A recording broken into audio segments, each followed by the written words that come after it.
traction engine was enjoying his work in the vicarage orchard. Birds were singing and apples were ripening on the trees. It was a lovely day. "Hello, Trevor," said James. "You look as bright and cheerful as my red paint." "Oh, I am," replied Trevor.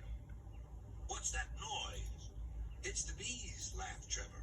"They're all in these boxy things called beehives. I'm taking them to the station. The vicar says his bees make good honey, and he's giving some of them to his friends." Just then, Boco, the diesel engine, hummed in. "Take care, you two. Don't make the bees angry. They might sting you." James didn't like being told what to do by a diesel, and he buzzed away. "Goodbye, Trevor," called Boco, and set off to see Duck at the next station. Bill and Ben, the tank engine twins, were busy arranging cars, but they scampered off when they saw Boco. "I remember the first time I met those two," laughed Boco. "They nearly made my eyes pop out. Edward soon put a stop to their games." "Edward is the only one who can keep Bill and Ben in order," chuckled Duck. "I sometimes call them the bees."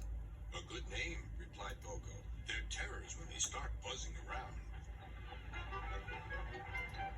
James bustled in. "What's that, Duck? Are you afraid of bees? They're only insects after all, so don't let that buzzbox diesel tell you different."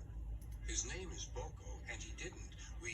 I wouldn't care if hundreds were swarming around. I'd just blow smoke and make them buzz off."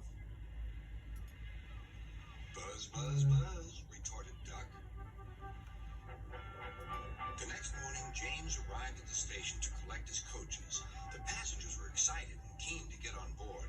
The platform was crowded, and the porter was in a hurry.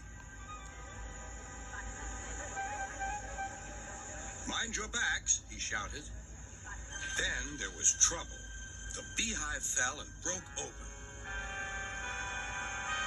The station cleared like magic. James heard a familiar buzzing. The bees were too cold to be cross, so they buzzed around the fireman, hoping he'd mend their hive. But he didn't understand, nor did his driver, so the bees turned to James. His boiler was nice and warm. "Buzz off! Buzz off!" hissed James. One bee burnt his foot. "Ooh! Ah! Ah! Ooh!" The bee thought James had burnt him on purpose.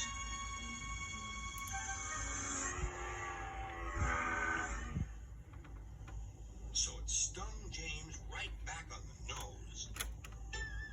"Eee!" whistled James. He had had enough.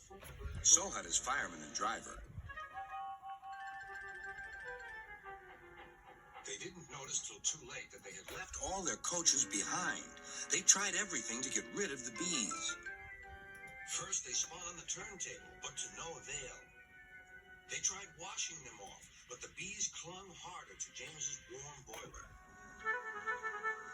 Then they tried smoking them off by going through a long tunnel, but still the bees wouldn't go away. "It's no good, James," said his driver. "We'll just have to go back to the orchard and fetch another hive."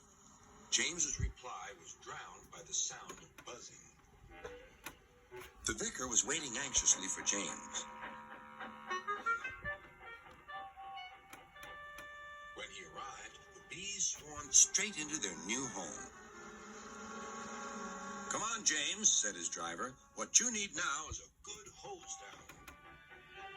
Later that evening, James was resting in the shed when the vicar came to see him.